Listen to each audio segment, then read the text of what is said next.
तो hello guys, आपने log in किया है लाइट ट्वीट्स को, जहाँ पे आपको मिलेंगे बहुत सारे awesome contents and amazing videos. तो गाइस आज के वीडियो के अंदर हम बात करने वाले हैं बेन वुल्फ के बारे में। हाँ, वही बेन वुल्फ जिसके बारे में यार बहुत सारे लोगों को कंफ्यूजन है, और उस एपिसोड के बारे में बहुत सारे लोगों को कंफ्यूजन है कि आखिर उस एपिसोड के अंदर बेन वुल्फ में कैसे बदल गया था। तो चलिए इस बिना किसी तरीके की वीडियो को स्टार्ट कर लेते हैं। पर उससे पहले अभी तक आपने हमारे चैनल को सब्सक्राइब नहीं किया तो गाइस फटाफट जाके नीचे सब्सक्राइब कर दीजिए, ताकि आगे भी आपको ऐसे अमेजिंग वीडियोस मिलते रहे। तो चलिए गाइस आज की वीडियो को स्टार्ट कर लेते हैं।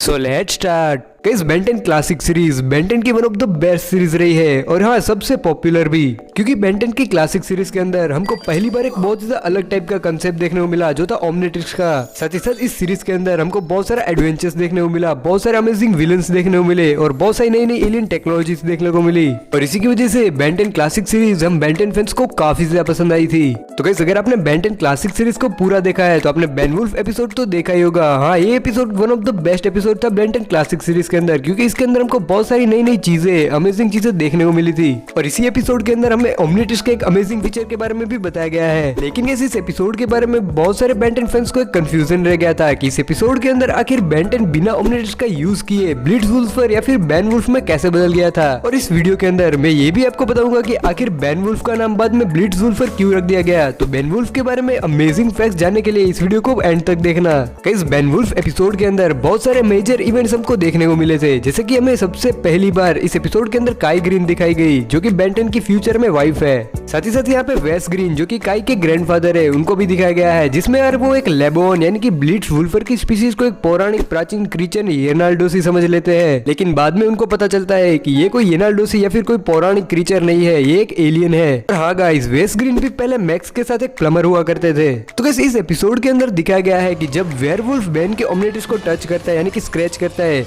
तो उसके बाद बेन धीरे धीरे करके एक लेबोआन यानी कि एक बेन वुल्फ में बदलने लगता है। ये ट्रांसफॉर्मेशन बिल्कुल ही अलग होता है, क्योंकि यहाँ पे बेन ओमनिट्रिक्स का यूज किए बिना ही वेयरवुल्फ में बदलने लगता है। अब गाइस यहाँ पे बहुत सारे लोगों को कंफ्यूजन है, आखिर बिना ओमनिट्रिक्स के यूज किए बेन ब्लिट्ज वुल्फ या फिर बेन वुल्फ में कैसे बदल गया था। तो चलिए इसका आंसर जानते हैं। तो गाइस आपको ओमनिट्रिक्स के कैप्चर मोड के बारे में तो पता ही होगा, यानी सिंपली कहे तो स्कैन मोड के बारे में, जिससे ओमनिट्रिक्स एक न्यू डीएनए को स्कैन करता है। अब यहाँ पे हमें अल्टीमेट एलियन सीरीज के अंदर जो अल्टीमेट्रिक्स दिखाया गया है, उसका जो कैप्चर मोड है वो एक एडवांस यानी कि एक अपडेटेड कैप्चर मोड है। लेकिन इस क्लासिक सीरीज के अंदर जो हमें प्रोटोटाइप ओमनिट्रिक्स दिखाया गया है, उसके अंदर जो कैप्चर मोड है वो तभी ऑन होता है और स्कैन करता है जब नया डीएनए वाला एलियन ओमनिट्रिक्स को टच करता है या उसके कांटेक्ट में आता है। अब गाइस यहाँ पे क्लासिक सीरीज के अंदर जो हमें ओमनिट्रिक्स दिखाया गया था वो एक प्रोटोटाइप वर्जन था, यानी कि एक टेस्ट वाला वर्जन था, जिसकी वजह से उसके अंदर काफी ज्यादा ग्लिचेस भी थे।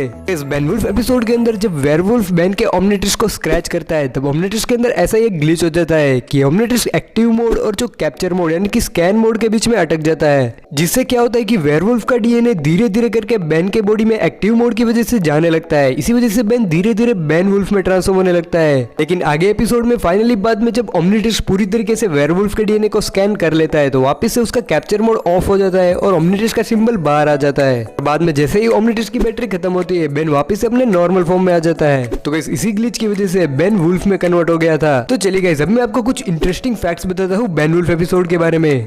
तो गाइस क्या आपको पता है कि ब्लिट्ज वुल्फर का नाम पहले बेन वुल्फ क्यों था? तो गाइस ये इसलिए था क्योंकि जब बेन वुल्फ एपिसोड के अंदर बेन वुल्फ में ट्रांसफॉर्म हो रहा होता है, तब उसको लगता है कि वो परमानेंटली वुल्फ बन चुका है। और गाइस इसी वजह से बेन वुल्फ एपिसोड के बाद इस एलियन का नाम ब्लिट्ज वुल्फर कर दिया। गाइस बेन 10 क्लासिक सीरीज के अंदर बेन वुल्फ ही एक ऐसा एपिसोड है जिसके अंदर बेन ने उसके ओरिजिनल 10 एलियन का यूज नहीं किया है। हाँ गाइस इस एपिसोड के अंदर ओरिजिनल 10 एलियन का यूज नहीं किया गया है, इसके अंदर सिर्फ वाइल्ड वाइंड, ब्लिट्ज वुल्फर और कैनन बोल्ट का यूज किया गया है, जो कि बेन के ओमनिट्रिक्स के अंदर बाद में अनलॉक हुए थे। तो गाइस अगर वीडियो पसंद है तो प्लीज लाइक कर देना, और अगर आपके मन में कोई भी बेन 10 से रिलेटेड सवाल या फिर क्वेरी है तो कमेंट सेक्शन में जरूर बताना। और गाइस अभी तक आपने हमारे चैनल को सब्सक्राइब नहीं किया तो गाइस क्या कर रहे हो गाइस, सीधा जाके नीचे सब्सक्राइब कर दीजिए, ताकि आगे भी आपको ऐसे अमेजिंग वीडियोस मिलते रहे। तो चलिए गाइस आज के लिए इतना ही, मिलते हैं नेक्स्ट वीडियो के अंदर। तब तक के लिए आप ये वाले अमेजिंग वीडियोस देख सकते हो।